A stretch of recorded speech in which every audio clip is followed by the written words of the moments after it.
Hey guys, welcome to an interesting video on Wild Rift. So today we're back with a Ashe supplementary guide, and today we're going to be talking about Ashe support, something that I think I haven't covered in quite a long while, because normally when I'm out of field to support I like to pick Senna, but today I just kind of felt like playing Ashe. I don't really think Ashe is really that good of a support compared to what she was last time because of all of the nerfs on her W, but after you get a couple items she can still be really amazing. And of course, if you're someone like me who can't really play real supports and can play ADCs, Ashe can be a really decent support. Of course, you do want to build support and be supportive. You guys will see that a little bit more in the gameplay later. So let's discuss the build first. So for the support item, my favorite one to go for is Relic Shield. Now you could go for Spectral Sickle, which will of course give you a little bit of AD and proc when you poke, which is basically what you want to do in lane. However, I actually like Relic Shield for two reasons. Number one, it gives me health, which makes me tankier in the lane, and that's very important stat in lane. And secondly, it helps me control the wave and heal off the wave as well for even more sustain. So I just think Relic Shield is superior to Spectral Sickle majority of time. Of course, Ancient Coin is fine as well, but I think Relic Shield is the best option here. Now, you basically always want to rush these Ionian boots of Lucidity. And the reason why this is the case is because the whole premise of Ashe support is spamming your W for poke and slows, right? Because this will later on proc your mandate, but we'll get to that later. And with the Lucidity boots, you will reduce, not reduce, but you will get 30 ability haste, which is huge, a bit more max health, and also reduce your spell cooldowns by 15%, which is also pretty huge. So this is again really important because after they nerfed her cooldown on W multiple times to kind of nerf Ashe support a ton, this is actually going to be very important to get. Now, our first item in most cases, I mean, honestly, Ashe, all four of her items can be a mishmash of items. There's a lot of ways to build Ashe support, but I feel that most matches, the first item is generally going to be Imperial Mandate. Mandate, of course, is really what makes Ashe support a support. To a large extent, right? Of course, the slows and the vision and the ulti is still making her support, but I think this is a huge part of it.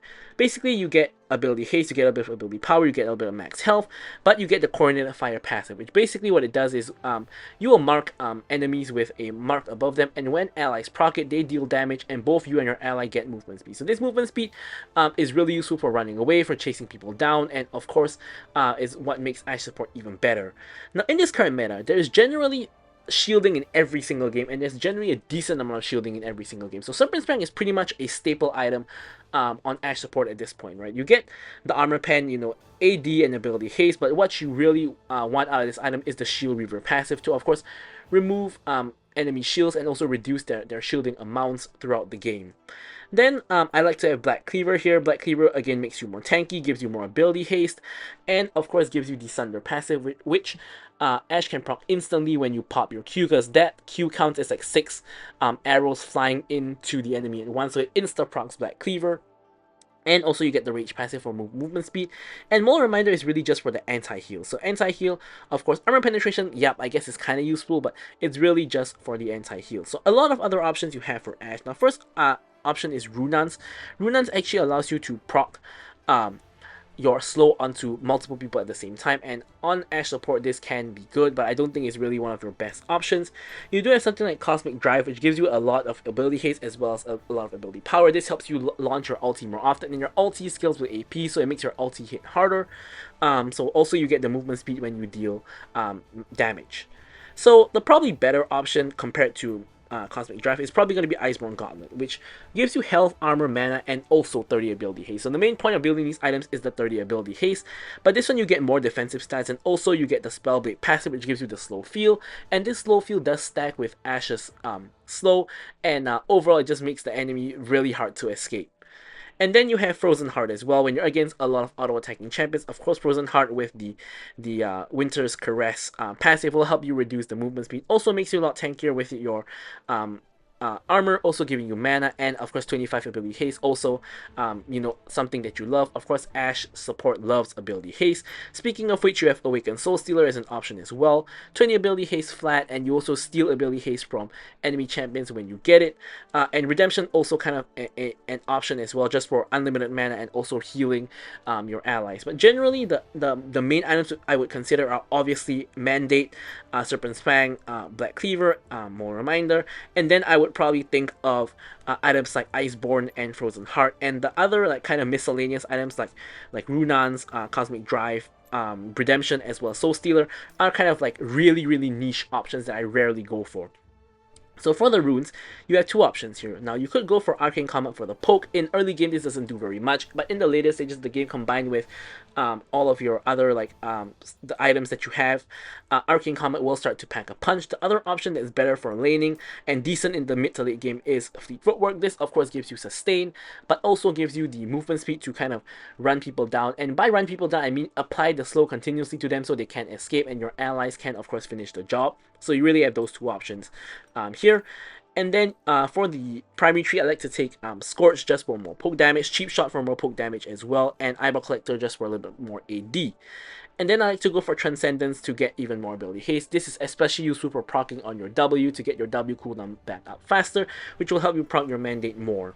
And for the spells, obviously as a support, you want to go for Flash together with Heal. Heal, of course, is the default kind of support summoner spell. And also for the enchant, in general, there's only really one option you can go for, which is pretty much Locket.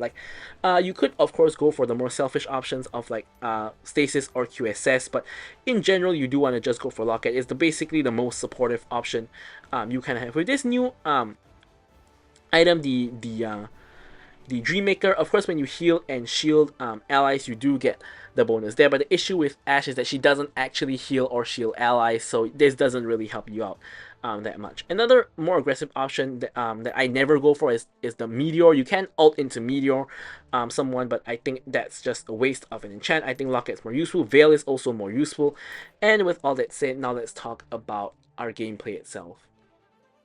Alright, so now let's move on to the gameplay. So of course, as I mentioned, I basically got autofilled to support, and when that happens, basically I normally go for three options. Either I go for my favorite Senna, Ashe, or Rakan, but I haven't played Rakan in a really long while. I'm kind of rusty on Rakan, so I didn't want to pull it off in a ranked game itself, so I decided to go for the Ashe, who of course is a champion I'm very familiar with, and of course I played Ashe support a ton. Not gonna be honest, I don't really think Ashe support is really that strong in the current meta, especially because you're not really building damage at all, right? You're building full utility just like any other support. The main weakness of Ashe support is that she is a squishy with no mobility, of course, because basically that's the same weakness as Ashe ADC. So if your team falls behind, you basically are kind of useless, right? If your team is behind, you arrow someone, you might save someone's life, but it's highly unlikely that you're gonna kill if you're very, very far behind. Of course, if you're slightly behind, you can still look for picks, and such. But if your team falls behind, Ashe support is not really a pick that's gonna get your team back in the game. It's not like a Rakan that can get an insane 5-man engage or something like that. If your team's behind on Ashe and you're playing Ashe support, generally, at best, is you can avoid dying and just try to slow enemies down and stop them from chasing your team. At worst, you and your team just die on repeat, and yeah, that's pretty much it. So what are the strengths of Ashe support then? Well, there are multiple. Now, firstly, with Ashe support in lane, of course, you should be relatively strong in lane. Now, in this game, we're playing against a Kai'Sa. Karma is a really strong lane champion as well, although Kai'Sa isn't really. Jinx is also only just decent. But if you play with someone more aggressive in lane, let's say a Draven, a Varus, or even a Kalista or something like that, Ashe can really exert her pressure in lane, because what Ashe can basically do is use her range to slow people down, let your ADC catch up and get free autos on them, or at least get off a good trade on them. And using this kind of strategy, you can poke them down, you can slow them down, and your ADC can kind of follow up, and you can kind of win the lane kind of through poke. Aside from just that, aside from just the lane power, which is what we're trying to do here, Volley Bear is coming in. I heal my Jinx just in case. But aside from that, you also do have a ton of tools, right? Firstly is the slow, right? The slow is nothing to scoff at. You can apply the slow to multiple people with your W. Of course, this is going to be even better when you get Imperial Mandate and get the speed up.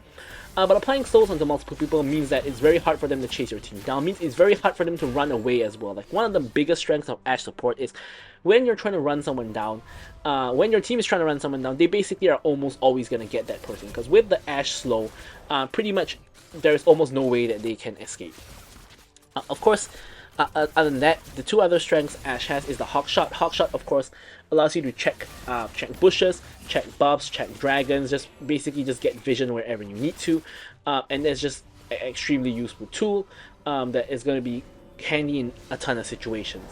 And lastly, of course, you have your ulti, which is global and can help your team find picks wherever you are on the map. You can launch your ulti from bot to top, from base to mid, or wherever you need to, or point blank if you need to, and help your team find picks, help your team peel.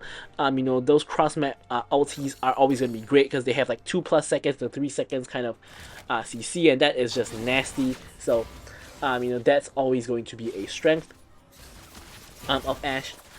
So you can see I launched the hawk shot into the enemy jungle towards the blue buff area, and we see that blue buff is down. Now this normally means that the enemy jungle is probably going to the other side. Here Ahri comes in for a gank. You can see I set her up by landing my arrow onto the Karma, allowing Ahri to hit a guaranteed charm, and then she gets a kill, a reset, and then gets a second kill onto the Kai'Sa. As I tank the tower on the way out, she gets the reset, hops out, Shen gives her the ult, although I don't really think that was necessary. I'm 1 HP here, but I am still staying because I have my entire team with me here. Shen is in a little bit of trouble. I still have flash and heal. Here I heal and flash away from the volley bear, and then now I'm trying to slow him down. And here you can see he's trying to chase me, but I'm basically just slowing him down. And you can see that in this case I do run a little bit before I auto, because I know that my slow does last for a second or so I don't want to continuously auto him because that will slow me down. And you can see that eventually I am able to basically kite him out, and he gets basically baited into trying to chase me down, which is one of, again, the biggest strengths of Ashe, is the slow. So in this particular match, instead of going for a Imperial Mandate first item, I actually decided to go for a Serpent's Fang first item. Now, why is that the case? Well, basically the shielding in this game is just absurd. If you take a look at the enemy team comp, you have Volibear, who has a huge shield on his E. You have Seraphine, who has huge shield on her W/double W. You have Kai'Sa, who has a huge shield on her ulti, and you have Karma, who has a huge shield on her E. So the amount of shielding in the enemy team is honestly just ridiculous, and without someone on my team kind of rushing an anti-shield item, or at least getting it like early enough, we're gonna have a ton of trouble dealing with their team. So obviously, as the support, I've taken it upon myself to be the one to get the anti-shielding so that no one else on my team has to waste gold or waste an item slot on it. And here a dragon fight is occurring. I'm just going to launch my ult straight into the enemy jungler, the Volibear. We're trying to get rid of him. However, my jungler is really the one that's dying. Me and Ahri get charmed. However, Ahri is able to finish the job. Kai'Sa finds herself in the middle of everybody, dies. And here you can see we are trying to run down the Karma. And when we try to do that, as I explained just now, it's pretty much free because I'm able to just slow her down. Now here we're trying to execute a dive on Ahri, but we see Akali is coming. So I actually think Ahri basically makes a mistake by trying to execute the dive. I think that was way too greedy. Like, the moment you see Akali coming from mid, you kind of need to back off. Of course, me and Jinx are in a relatively safe position, being in the lane, but Ahri was in that super dangerous position where she already had used her ult, she doesn't have flash, and she really has no way to get out until I push in the wave. So she probably should have just ran back to the river and try to escape that way, although I'm not sure if Akali will cut her off, so maybe that was the thought process there, that she couldn't get out anyway, so she was just trying to get a pick before she died, perhaps. But yeah, I wouldn't really know how another player is thinking. But yeah, so here I'm going to launch the cross-map ulti, again, aiming straight for the Volibear. We get him, he gets chain CC, he's still stunned, by the way, and unfortunately, Ahri layers CC on top of mine, which is really not very good. You want to wait for my CC to expire before you throw the charm. And whilst he was charmed, he was still stunned. And yeah, the stun even lasted till after the charm had completed. Which, yeah, of course, as I mentioned, cross-map Ashe ults do, of course, have long CC durations because it does scale with the distance traveled. So here I have to quickly go back down to help out my Jinx. Now my Jinx is doing very well for herself. She's 3-0-2. Ahri getting now chased down by Volibear.